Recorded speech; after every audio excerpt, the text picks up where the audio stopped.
안녕하세요. 올랜도 킴입니다. 오늘 주가가 많이 하락하고 있는데 시황 분석에 대해서 말씀을 드리겠습니다. 자, 먼저 오늘 시장 한번 보겠습니다. 다우가 1.76%, S&P 500이 2.06%, 나스닥이 2.39%, 러셀이 1.22%로서 큰 폭의 하락을 했죠. 특별히 나스닥이 조금 주도하면서 더 많은 하락을 이뤄왔다. 자, 그 이유는 아무래도 유럽에서 자, 나스닥 관련된 대기업들에 대해서 조금 더 규제가 심해질 거다. 자, 그런 것들 때문에 좀 더 하락세가 심해졌다. 그다음 빅스는 한 지금 이제 20을 넘어가고 있다. 공포지수도 좀 올라가고 있죠. 상당히 안 좋은 모양이 있었고, 자, 그와 더불어서 지금 이제 유로 시장 한번 보겠습니다. 유로 스톡스 600도 0.7% 하락했고, 덱스가 1.03%, FTSE 지금 이제 0.67%, 깨끗 지수가 0.61%로서 독일, 프랑스, 영국 전부 다 하락했다. 그래서 트럼프 말 한마디에 시장 자체가 완전히 다 망가지는 하루였다. 이렇게 보시면 되겠죠.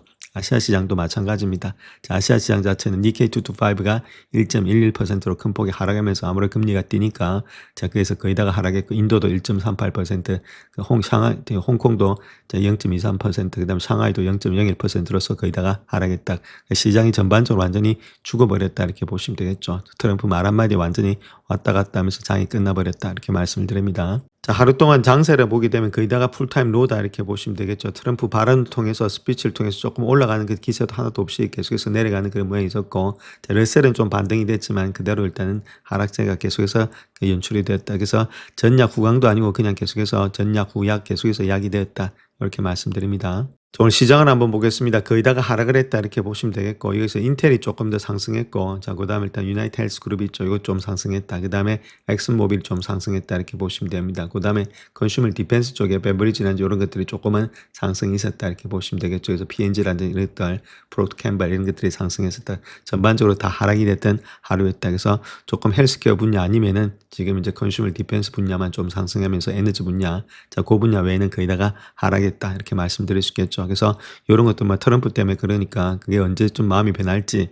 자, 거기에 대해서 우리가 관찰을 해야 될 때다 이렇게 말씀을 드립니다. 자, 그래서 하루 동안의 퍼포먼스 보시게 되면 한 종목 있죠. 베이직 머티리얼스 한 종목만 상승했고 나머지 다 하락했습니다. 그러니까 11개 종목에서 10개 종목이 하락했단 말이겠죠. 자, 그렇다면 이런 것들은 안 좋은 모양입니다. 그래서 이렇게 하락세가 좀 짙을 때는 주가 자체가 바로 반등이 일어나긴 좀 힘들다 이렇게 말씀드릴 수 있겠죠. 조금은 시간은 가야 되지 않겠는가. 그것이 트럼프의 말에 따라서 달라져 있다. 이렇게 말씀드릴 수 있겠죠. 그런데 이렇게 하락했던 원인이 기업의 실적 때문이 아니라 트럼프의 말 때문에 하락을 했기 때문에 조금은 시간을 가지면서 우리가 봐야 될 때다. 이렇게 말씀을 드릴 수 있겠죠. 던질 때는 아니고 조금은 시간을 가지면서 바라보자. 이렇게 말씀을 드립니다. 자, 먼저 S&P 500의 지수부터 한번 보겠습니다. 이때까지 상승했던 추세 있죠. 그 추세로 좀 무너졌다는 것이 조금 안 좋은 모양이 있습니다. 이렇게 이때까지 계속해서 상승했던 추세, 그 추세가 무너지면은 아무래도 이렇게 바로 이렇게 회복이 안 되면은 시간이 좀 오래 걸립니다. 이런 것들은. 자, 그런 것들이 형성되고 있고, 물론 트럼프의 말 때문에 그렇기 때문에 트럼프의 말이 바로 뒤집어진다면 다시금 상승할 수 있겠지만은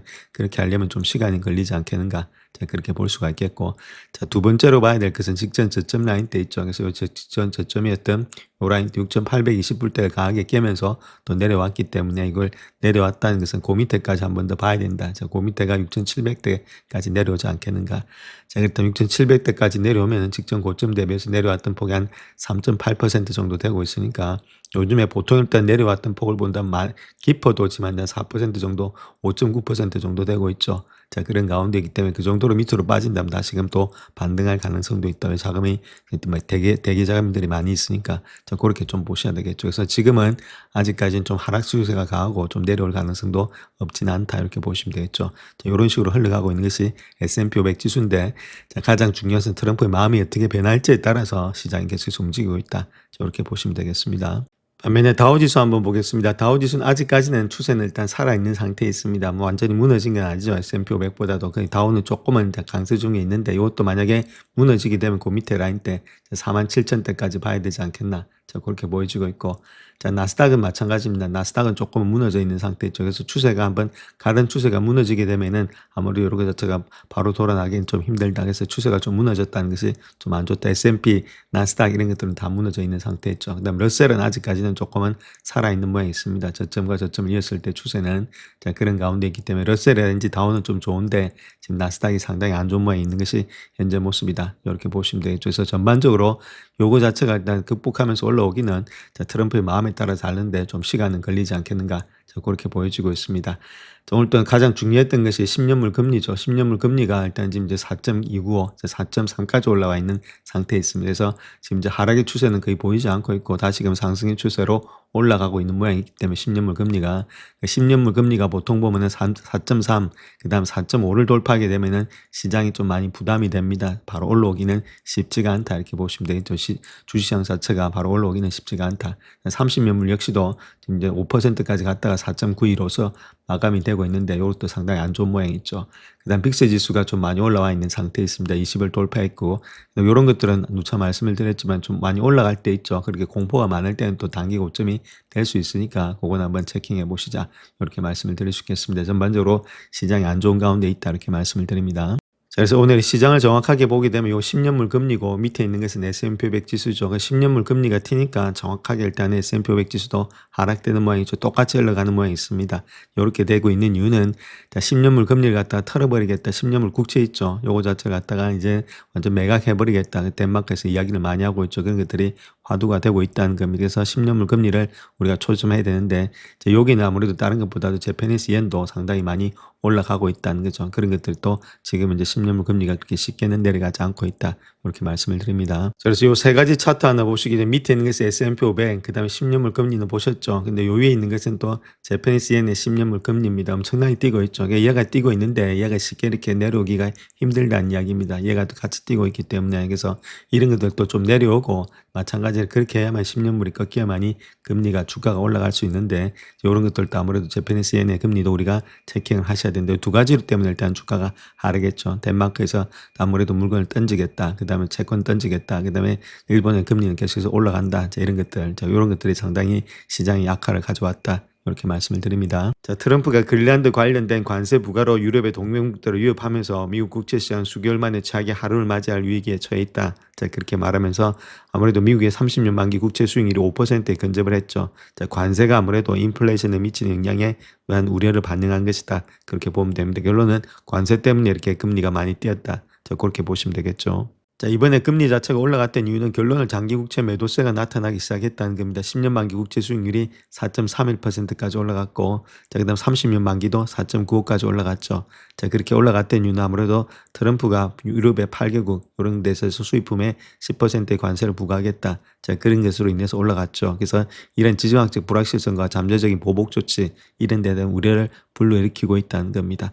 그래서 미국의 정부 재정에 대한 우려라든지 유럽 투자자들의 미국의 자산 매각 가능성, 유럽도 가만히 있지 않겠죠. 자기가 가지고 있는 자산을 갖다 다 털 수도 있다. 막 같이 위협하는 가운데 있으니까 일부 또 털어가고 있고, 자, 그런 것들이 아무래도 같이 병합이 됐다. 거기다 일본의 40년 만기 국채 수익률 역시도 4.25%까지 급등했다. 전반적으로 금리는 다 뛰고 있는데다가 이렇게 기름을 갖다 부으니까 더 금리가 뛰는 그런 입장이 있었다. 이렇게 우리가 보시면 되겠습니다. 그래서 투자자들은 채권 시장을 통해서 미국에서 유럽, 일본에 이르기까지 전 세계적으로 확산되는 그런 지정학적 불확실성에 대해서 우려를 표현하고 있다는 겁니다. 이러한 우려는 미 자산의 지속적인 매도세, 3년 전 영국에서 발생했던 것과 유사한 광범위한 채권 시장의 위기 발생 가능성 이런 데 지금 집중이 되고 있다. 이렇게 말하고 있고, 유럽은 미 국채를 가장 많이 보유한 국가 중에 하나라는 거죠. 이것이 일단 아킬레스건이 되고 있는데, 유로존과 벨기에, 그다음 룩셈부르크, 아일랜드를 합치게 되면 작년 기준으로 1조 5천억 달러 이상의 미국채를 보유하고 있다는 것들. 자, 그래서 유럽의 참여자들 아무래도 트럼프의 최근 무역 조치에 대해서 부정적인 반응을 보이고 있다. 그래서 이런 것들을 내가 털겠다. 자, 실제로 털지 않아도 이렇게 압박을 가하면 시장의 금리는 요동치면서 올라가게 돼 있다. 이렇게 보시면 되겠죠.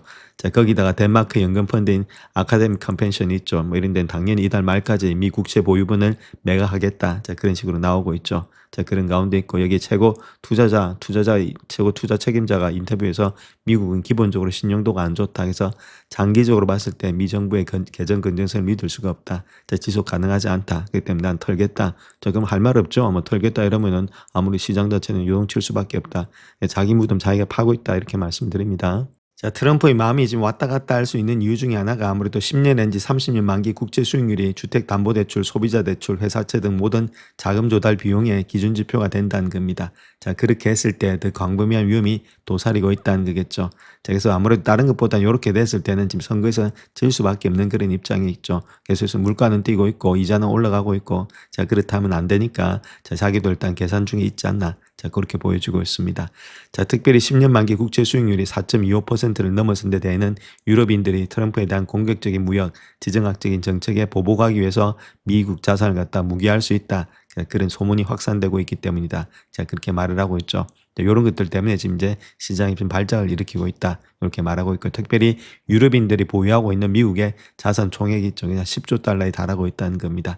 자, 그 중에 6조 달러가 미국 주식이다. 이러한 자산을 매각하는 것은 미국 시장의 기반을 흔들 것이며 트럼프의 관심도 끌 수 있다. 그렇게 말을 하고 있는데, 자, 그럼에도 유럽의 민간이라든지 공공투자가들의 미국을 응징하기 위해서 기꺼이 재정적 고통을 감수해야 되는 상황을 초래해야 된다. 그래서 현재로서는 상상하기 어렵다. 그렇게 말을 하고 있죠. 뭐 둘 다 피해가 막심하다. 이렇게 보시면 됩니다. 그래서 어느 선에서 빨리 일단 지금 봉합이 될지, 자, 그것이 관건이다. 이렇게 말씀드립니다. 자, 화요일에 채권 시장 매도세에는 주요 원인 두 가지가 있다. 이렇게 말하고 있는데, 첫 번째는 트럼프가 덴마크로부터 그린란드 매입하려는 움직임에 대한 우려, 자, 그로 인해서 유럽에 대한 관세 부과를 위협하는 계기, 이런 것들. 두 번째는 일본의 장기 국채율의 수익이 사상 최고치를 경신하고 있다는 것들. 그 이유는 다카이치 사나이 총리가 경제에 대한 큰 부양책을 제시할 수 있을지, 자, 거기에 주목하고 있다. 이 두 가지가 큰 지금 이슈가 되고 있다. 이렇게 말하고 있죠. 특별히 첫 번째 트럼프에 관한 것들은 아무래도 이렇게 무역 관련된 우려를 통해서 단기적으로는 경제 성장 둔화에 대한 불안감이 있다. 자, 그렇다면 중앙은행이 통화 완화를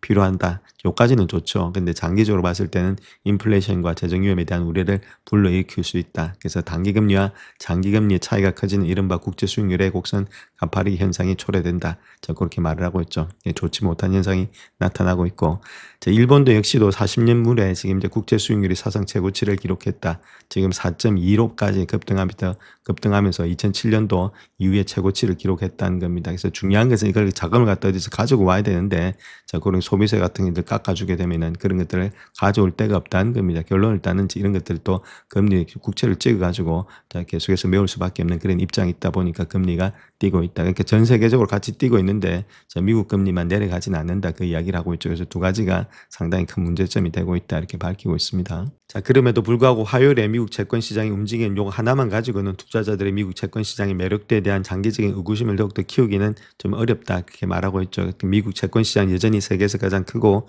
유동성이 높은 시장이고, 그다음에 금융적인 핵심적인 역할을 담당하고 있다. 자, 물론 이러한 역할이 실질적으로 좀 축소될 것이라는 우려는 있지만은 부분적으로만 존재할 수 있겠고, 오랜 시간이 걸릴 것으로 예상이 되고 있다. 그래서 국채 매도세가 장기화될 것을 우려하기까지는 시간이 많이 남아 있다. 이렇게 보시면 되겠죠. 조금만 우리가 관망의 자세에서 좀 봐야 될 때다. 그 이야기를 하고 있습니다. 자, 시장이 계속해서 빠지는 것은 루트릭 상무장관도 유럽이 관세로 보복한다면 우리는 다시 눈에 눈, 이엔 이로 일단 상황으로 돌아갈 것이다. 계속해서 싸움하겠다. 그 이야기를 하고 있죠. 그러면 시장은 일단 지금 이제 돌아가기가 힘들다. 이렇게 말씀드립니다. 자, 트럼프가 관세 환급에 대해서 이야기하고 있는데 환급이 더 어렵다. 그렇게 이야기를 하고 있습니다. 만약에 관세 정책에 대해서 대부분 판결을 기다리고 있는데 정책을 뒤집을 경우에는 세수 환급이 어려울 수 있다. 그렇게 말하고 있죠. 미국이 수천억 달러를 그대로 들였는데 정부가 소송에서 질 경우에는 이를 갚는 것은 쉽지 않다. 돈 안 준다. 자, 그 이야기를 또 하고 있습니다. 시장이 이러니까 자꾸만 발작을 일으킨다. 이렇게 말씀드립니다. 자, 다음 차트에 따른 무역 압력이 커짐에 따라 S&P 500과 나스닥에서 주목해야 할 함정이 있는데, 자, 어떤 것이 되는지 거기에 대해서 한번 알아보겠습니다. 자, 오늘 아침에 CNBC.com의 헤드라인은 미국을 팔아넘기라 했다. 이렇게 말하고 있죠. 그래서 최근 시장의 움직임을 살펴보게 되면은 미국 성장주에서 해외 증시라든지 원자재 시장으로 자금이 이동하는 현상이 뚜렷하게 나타나고 있다는 점이 확실히 드러나고 있다. 그렇게 말하고 있고, 그래서 추가적인 시장 하락에 좀 대비를 해야 되는 해지 전략을 봐야 된다. 그렇게 이야기를 하고 있습니다. 그래서 접한 헤드라인이 우려스러운데, 그렇게 더욱더 우려스러운 것은 시장의 기술적 포지셔닝이 이러한 우려를 뒷받침하기 시작했다는 점이다. 그 이야기를 하고 있죠. 실제로 아무래도 자금을 갖다가 움직이기 시작했다. 이동시키기 시작했다. 자, 그렇게 이야기를 하고 있습니다. 그래서 가장 중요한 것은 이번에 그린란드에 대한 전략적 영향의 확대를 이유로 유로에 관세를 부과하겠다. 그 위협한 것이 시장의 추가적인 약세를 초래할 수 있을지, 자, 거기에 대해서 기술적으로 한번 알아보겠습니다. 자, 그래서 여기서 말하는 것은 해지 전략, 스프레드 전략을 쳐가지고 옵션을 통해서 해지를 한다는 그런 이야기인데, 자, 그거 외에 제가 쉽게 말씀을 드리겠습니다. 자, 그렇게 어렵게 말하는 것보다는, 자, 지금 장세가 어떻게 되고 있냐면 이런 추세 있죠. 이 추세 자체가 계속해서 일단 무너졌다는 겁니다. 이렇게 올라가는 추세가 있어야 되겠고, 그 다음에 이렇게 같은 추세 있잖아요. 세계용으로 이렇게 계속 주가는 올라가는 모양이 있었는데, 트럼프 이번에 말 때문에 주가가 이렇게 내려왔다는 겁니다. 그래서 지금 현재 주가가 직전 저점을 깨버리고 내려왔다. 그것이 6,800을 깨고 내려왔다는 거겠죠. 자, 고로 인해서 그 밑에까지 본다면 6,700까지도 지금은 봐야 될 그런 입장이 있다는 겁니다. 만약에 이것까지 깨지면 주가는 더 많이 내려올 수가 있다. 자, 지금 이제 그 이야기를 하고 있는 겁니다. 그에 따라서 옵션 전략을 갖고 가는데 지금 시장이 이렇게 올라가는 시장에서 트럼프 말로 인해서 장이 완전히 바뀌었는데 요거 자체가 일시적으로 반등을 하면서 올라가면 좋은데 자, 그렇지 않을 경우는 시간이 좀 걸리지 않겠는가. 자, 그 이야기를 하고 있습니다. 자, 다음에 S&P 500의 4분기 실적이 있죠. 서프라이즈 냈던 그 퍼센티지를 한번 볼 것 같으면은 지금 현재 모습에서 마이너스 5에서 한 10% 있죠. 그거 자체도 한 3.5%가 줄었고, 그 다음 0에서 5% 있죠. 요 정도도 한 마이너스 한 0.5%가 줄었다. 그 다음 5에서 20%에 지금 서프라이즈를 낸 것도 한 0.1% 줄었다. 이렇게 보시면 되겠고, 자, 20에서 한 40%는 조금 늘었다는 거겠죠. 그 다음에 40% 이상도 많이 줄어들었다. 아직까지는 얼마 전 되진 않았지만은 그럼에도 불구하고 그렇게 실적이 좋지는 못하고 있다. 이렇게 서프라이즈 낸 것들이 많이는 나타나지 않고 있다. 이렇게 말하고 있죠. 그 이유는 아직까지는 이제 초창기니까 조금 더 지켜봐야 하는데 현재까지는 실적이 그렇게 좋다고 보기 힘들다 이렇게 말하고 있습니다. 자, 그래서 2025년도 지금 4분기하고 더불어서 5년 동안의 평균치를 한번 보겠습니다. 이게 5년 동안의 평균치인데 파지티브한 거 있죠. 아무래도 좀 좋은 거는 마이너스 0.4%로서 0.9%보다 좀 안 좋은 가운데 있고 평균치보다도 그다음 파지티브한 거, 네거티브한 거는 더 많습니다. 한 4% 정도 마이너스, 여기는 마이너스 한 2.8%밖에 안 되는데 전반적으로 보면은 5년치 평균보다도 파지티브한 거는 좀 줄어들었고 네거티브한 거는 더 많이 늘어났다는 거겠죠. 그래서 전반적으로 봐서 아직까지는 초창기지만 그렇게 실적은 아무래도 평균치보다는 못하고 있다. 그렇게 이야기를 하고 있습니다. 자, 다음 JP모건 전략가들에 따르면 전문 트레이더들은 이번 매도세에 어떻게 방어적인 전략을 펼치고 있는가 그렇게 이야기를 하고 있는데 그 내용에 대해서 한번 살펴보겠습니다.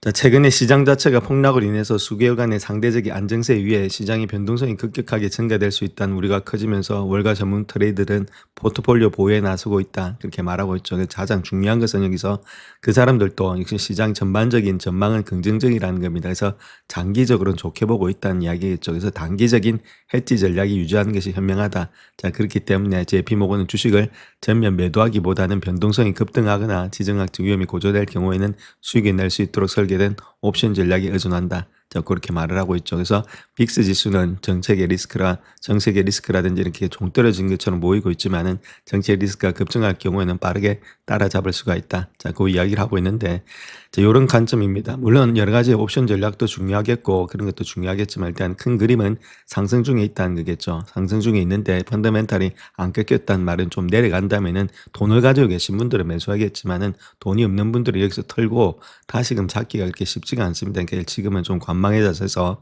좀 바라볼 때 다 트럼프가 완전히 시장을 망칠 거라고 생각하지 않기 때문이다. 저렇게 말씀을 드립니다. 자, 그래서 빅스 지수라든지 CBO 이렇게 변동성 지수를 보시게 되면 20 이상으로 올라올 때 있죠. 갑자기 이렇게 변동성 지수가 갑자기 일단 폭등할 때, 자, 그때가 단기 저점이 또 될 수가 있습니다. 사람들이 만약에 이렇게 주가가 많이 폭락하니까 그때 털어버리니까 단기 또 저점이 될 수가 있다. 그리고 그런 가운데 있는 것이 이런 빅스 지수죠. 자, 그런 가운데이기 때문에 우리가 좀 더 올라갈 수도 있겠지만은 중요한 건 좀 지금은 좀 지켜볼 때지 아무래도 털 때는 아니다. 왜냐면은 기업의 실적이 증가되고 있기 때문에 만약에 실적이라든지 펀더멘탈이 무너졌다 그러면 털고 나와야 되겠지만은 아직은 그런 모양은 보이지 않고 있죠. 그렇기 때문에 지금은 우리가 좀 관망할 때다 이렇게 말씀을 드립니다.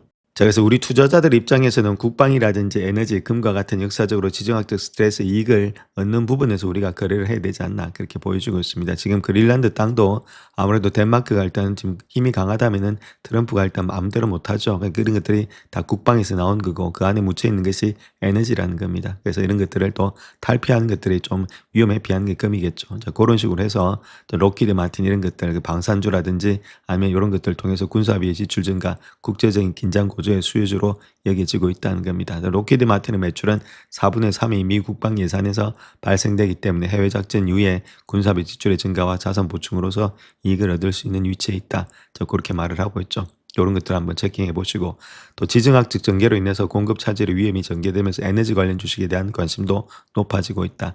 이란과 긴장이 고조될 경우에는 단기적인 공급 충격으로 인해서 원유 가격이 상승할 수 있다. 이렇게 보시면 되고 또 미국의 주요 석유 기업들에게 유리하게 작용할 가능성도 많이 있다. 이렇게 말하고 있죠. 그래서 최근에 베네수엘라의 움직임을 통해서 세계 최대 규모의 확인된 석유 매장량에 접근할 수 있을 것이다. 자, 그런 에너지 관련된 것도 있고 자, 금은 여전히 선호되는 해지 수단이겠죠. 그래서 금속 분석가들은 중앙은행과 투자자들의 지속적인 포트폴리오의 다변화를 이유로 장기적인 금 가격 전망을 긍정적으로 보고 있다는 겁니다. 그래서 2026년 말까지는 5,000달러는 충분히 상승하지 않겠는가. 제가 그렇게 보고 있으니까 우리가 국방 에너지금 이쪽에 일단 좀 깊이 있게 투자를 하셔야 된다. 이렇게 말씀을 드립니다. 그래서 로키드 마틴 차트 한번 보시게 되면 거의 뭐 직전 고점까지 가 있죠. 상당히 좋은 모양이 있고 이것도 매출이한지 이익도 많이 늘어난 가운데 있습니다. 이런 주식들도 한번 체킹해보자 이렇게 보시면 되겠죠. 2016년도가 29, 그 다음에 31, 33 이렇게 증가되고 있고 마찬가지로 일단 매출 역시도 계속해서 증가되고 있죠. 77, 81, 83이니까 아무래도 이런 주식들은 조금 계속해서 가지 않겠는 그래서 눌림목 받을 때 좀 매수의 관점에서 들어가시고 이런 것들 또 어닝 한번 체킹해 보시고 그래서 계속해서 좀 달릴 수 있는 종목 중에 하나가 되지 않나 그렇게 보여집니다. 자, 다음은 트럼프의 혼란 속에서 좀 금이 아무래도 미국 국채를 제치고 선호되는 글로벌 자산으로 부상하고 있다 이렇게 말을 하고 있죠. 그래서 트럼프는 지금 자기 무덤 자기가 파는 겁니다. 우리 가장 중요한 것은 트럼프가 모든 걸 지금 다 하고 있는 것은 결론적으로 봤을 때는 미국의 국부, 즉 말해서 달러 가치를 갖다가 올리려는 그런 입장이 있는 것이 종착역인데 결론적으로 일단 금값이 계속해서 뛰고 있다는 말은 뭔가 잘못됐다는 거겠죠. 그래서 이렇게 되게 되면 아무래도 달러 가치는 계속해서 위상을 잃어버리고 국채 가격은 더욱더 많이 떨어질 수밖에 없다. 그러니까 금리는 올라갈 수밖에 없는 그런 입장이 있죠.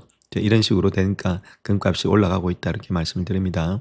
자, 한 가지 분명한 사실은 세계가 투자 안전성을 찾기 위해서 미국으로 눈을 돌리는 것이 아니라 위험회피 수단으로서 금을 대량 매수하고 있다는 거겠죠. 그래서 지금 해외금 보유량과 미국의 국채 보유량의 차이가 2015년도 2분기에 1조 2,300억 달러로서 현재 1,620달러로서 많이 줄어들었다. 자, 금을 많이 보유하고 국채를 던지고 있다. 그 이야기라고 했죠. 그래서 현재 금 가격을 사용해서 차이를 계산했는데 최근에 금 매입이 급증하는 데는 아무래도 트럼프라는 공통점이 있다는 거겠죠. 무역정책, 특히 최근에 그린란드를 둘러싼 긴장고조, 해외 무역 파트너들이 안전자산으로서 미국채에 대해서 등을 돌리게 만들고 있다. 결론 트럼프라는 겁니다. 그래서 이런 것들의 움직임에서 여러 가지 영상을 갖다가 양상을 갖다가 확인할 수 있는데 자, 트럼프가 만약에 그린란드 미국에 매각하지 않을 경우에 나토 18국에게 새로운 관세를 부과하겠다. 자, 그렇게 말하면서 선물이 급나겠죠. 나토 역시도 가지고 있는 국채 팔겠다. 미국 거. 자, 그렇게 맞서고 있는 가운데 있습니다. 거기다가 투자하지 않겠다. 뭐 그런 것들. 그래서 국채 가격이 하락하면서 수익률이 상승되고 있죠. 그래서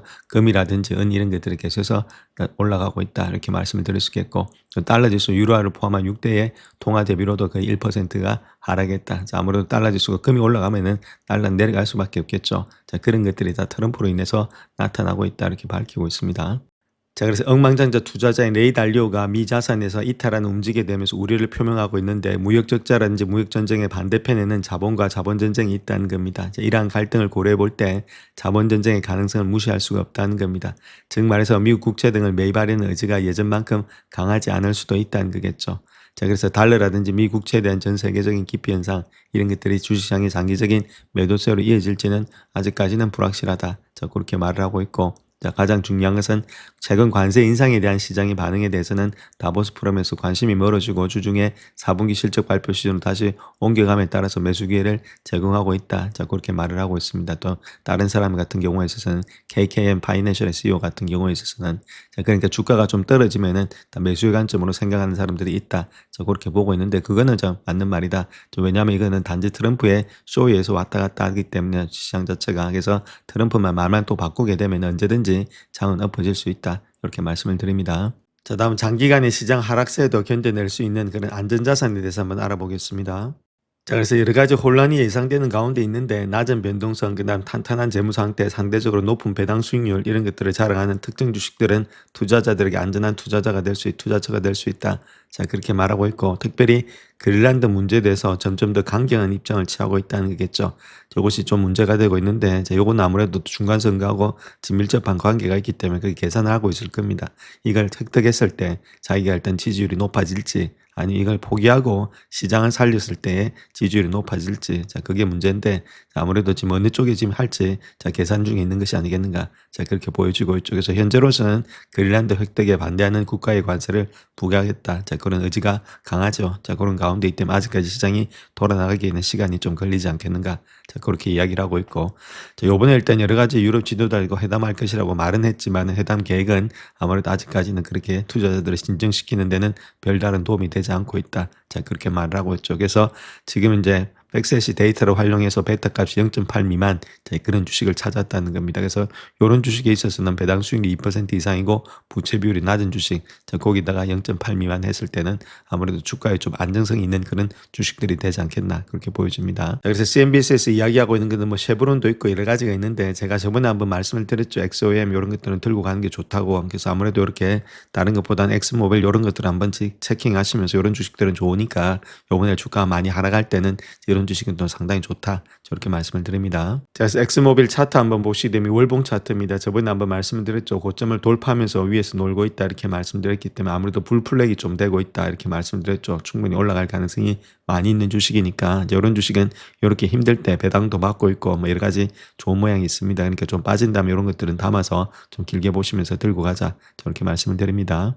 자, 다음 도이치뱅크에서 이야기하고 있는 내용인데 인공지능의 신혼여행의 기간은 끝났다 그렇게 밝히고 있죠. 거기에 대해서 한번 알아보겠습니다. 그래서 올해는 인공지능에 있어서 가장 어려운 한 해가 될 것이다 그렇게 이야기하고 있는데 최근 몇 년간 인공지능 도입이 확대가 되었지만 올해는 2010년도에 AI 기술이 한지 그 관련된 거래들의 중요한 전환점을 맞이할 것으로 예상이 되고 있는데 시장이 AI로부터 실질적인 수익을 요구하고 있기 때문이다 그렇게 말하고 있죠. 그래서 투자자들이 AI로 인해 소프트웨어 업계가 위협받을 수 있다는 우려를 표하면서 최근에 소프트 관련 주식이 다소 불안정한 모습을 보이고 있다 그 이야기를 하고 있죠. 자, 아무래도 다른 것보다는 소프트웨어 주식이 상당히 안 좋은 점이 아무래도 이런 점에 있다. 수익을 정말로 내고 있느냐. 자, 거기에 계속해서 초점 맞추고 있다는 거겠죠. 그래서 특별히 올해는 수요 테마라든지 환멸, 혼란, 불신 이런 것들로 인해서 인공지능의 업계가 아무래도 어려운 한 해가 될 것이다. 그렇게 이야기를 하고 있는데 AI 기술이 2.2 실리콘밸리라든지 얼리 어댑터 이런 데에는 잘 드러나고 있지만은 매출 예정대로 원하고 있는 경영진에게는 그 이점이 크게 부각되지 않기 때문에 AI는 한동안에 실망감을 안겨줄 것이다. 그렇게 이야기를 하고 있고 또한 에이전트형 AI 모델의 도입에 대한 논의가 종종 이런 모델을 회사 업무의 흐름에 동참하는 복잡한 과정을 강구하고 있다. 그렇게 말하고 있죠. 그래서 생성형 AI는 현재로서 혁신적인 변화를 가져올 것으로 예측은 되고 있지만 지금 당장은 아니라는 거죠. 자, 그로 인해서 파일럿 프로젝트가 상용화 단계로 접어들면서 기업의 사용자들은 정확도 예측 불가능한 현실 환경에서 적응하기 어렵다는 것들. 그래서 많은 분야에서 인간 노동보다는 경제성이 높아지기까지는 오랜 시간이 아직까지는 걸릴 것이다. 자, 이런 것들이 아무래도 본질적인 한계에 있다. 그 이야기를 하고 있습니다. 자, 특별히 챗GPT 제공업체인 오픈AI, 엔트로픽, xAI는 자금 확보에 나서고 있다. 그렇게 말하고 있고 특히 하이퍼스케일러의 경쟁업체들과 경쟁하면서 압력을 받을 수가 있다는 거죠. 특별히 이번에 애플이 구글의 제미나이 모델을 갖다 자사 AI 기능으로 적용하기로 결정한 후에 오픈AI가 가장 집중적인 조사를 받고 있다. 그렇게 말을 하고 있고 자, 특별히 올해는 독립형 AI 개발 모델의 업체들에게 있어서 성패를 거르는 한 해가 되지 않겠는가. 특별히 오픈AI는 사업 규모가 크고 위험에 가장 크게 노출되어 있는데 작년 보고에서 90억 달러, 올해는 170억 달러의 현금 소진을 감당할 만한 실행 가능한 비즈니스 모델을 아직까지는 찾지 못했다. 자, 이런 것들이 아무래도 소프트웨어 쪽에 상당히 안 좋은 점으로 부각이 되고 있다. 자, 그런 식으로 이야기를 하고 있습니다. 자, 반면에 구글을 비롯한 경쟁사들이 자체 데이터 센터를 통해서 자금을 조달하면서 유사한 모델을 개발하고 있는 반면에 오픈AI 경쟁 우위는 상대적으로 미약하면서 성공으로 가는 길이 점점 더 좁아지고 있다. 자, 그렇게 이야기를 하고 있죠. 그래서 올해 인공지능에 대한 불신이 더욱더 커질 것으로 예상이 되고 있고 자, 이러한 불신은 인공지능으로 인한 일자리 감소, 저작권, 개인정보 침해, 데이터 센터 투자로 인한 전력이라든지 용수 공급의 영향, 지정학적 경쟁 등에 대한 불안감으로 나타날 것이다. 그렇게 이야기를 하고 있죠. 그래서 아무래도 또한 미국과 중국 간의 인공지능 경쟁에 대한 우려도 커지고 있기 때문에 인공지능 기술이 자립을 추구하는 국가들의 도구로 자리 잡고 있기 때문이다. 그렇게 말을 하고 있습니다. 그래서 아무래도 정확하게 수익을 나는 회사들은 문제가 없는데 구글 같은 거는 괜찮은데 구글 외에 다른 집 소프트웨어 업체들은 상당히 좀 조심해야 된다. 자, 그런 식으로 이야기를 하고 있습니다. 자, 테슬라 차트 한번 보겠습니다. 테슬라 직전 저점을 깨버리는 모양이 있었죠. 그래서 420불대를 좀 깨면서 내려왔기 때문에 지금부터는 조금 하락세가 계속해서 되고 있다. 이 장세를 좀 지켜냈어야 되는데 450불대에서 강한 저항 다음에 또 내려왔기 때문에 좀 좋지 못한 모양이 되고 있습니다. 헤드앤숄더가 좀 나타나면서 주가 자체가 허리를 깼기 때문에 조금은 더 위험 관리가 필요할 때다. 이렇게 말씀드릴 수 있겠고 다시금 돌아 나가기 위해서는 이때까지도 한번 봐야 된다. 400불대까지 자, 그런 장세가 되지 않겠나. 저 그렇게 보여지고 있죠. 자, 물론 다시 반등은 될 수 있겠지만 조금은 시간이 걸리겠고 요번에 실적 발표 때 있죠. 자, 그때 한 번 더 트리거가 나타날 거니까 자, 그때 있어서 만약에 빠진다든지 그럴 땐 또 매수의 관점에서 돼야 되겠죠. 아직까지 뭐 길게 보면 좋은데 지금 이제 단기적으로 봤을 땐 그렇게 좋지 못한 것이 현재 모습에서 테슬라다 이렇게 말씀을 드립니다. 자, 다음 엔비디아 한번 보겠습니다. 엔비디아는 좀 하락세가 짙은데 직전 저점까지 한번 보시고 170불대, 자, 거기서 반등이 나올지 한번 보시고 아직까지는 이런 박스권이 계속해서 연출이 되고 있습니다. 190일에서 170불대 왔다 갔다 하는 박스권이니까 자, 박스권 밑에 올 때는 또 매수 관점에서 들어가야 되겠죠. 조금만 시간이 더 걸리고 있다. 이렇게 말씀을 드립니다. 자, 다음 마수 한번 보겠습니다. 마수는 직전 고점에서 어느 정도 반등은 들어오고 있는데 아직까지 시간이 좀 걸리지 않겠는가. 그 다음에 이번에 실적 발표 있죠. 요때 일단 어떤 트리가 나올 것으로 보여지고 있고 조금 일단 기간 조정과 시간 조정은 좀 필요할 때다. 아직까지 올라가려면은 조금 시간 더 걸리겠고 자, 요 라인 때만 사수제 준다면 요 밑에 라인 때 있죠. 그때 423불 때 자, 그 라인 때만 무너지지 않다면 고개가 일단 아무래도 하락의 정점이 될 것으로 보여지고 있다. 바닥권이 되지 않겠는가. 자, 그렇게 보여지고 있습니다. 이걸 갖다 강하게 깨면서 완전히 주가가 무너진다. 자, 그렇게 보지는 않고 있습니다.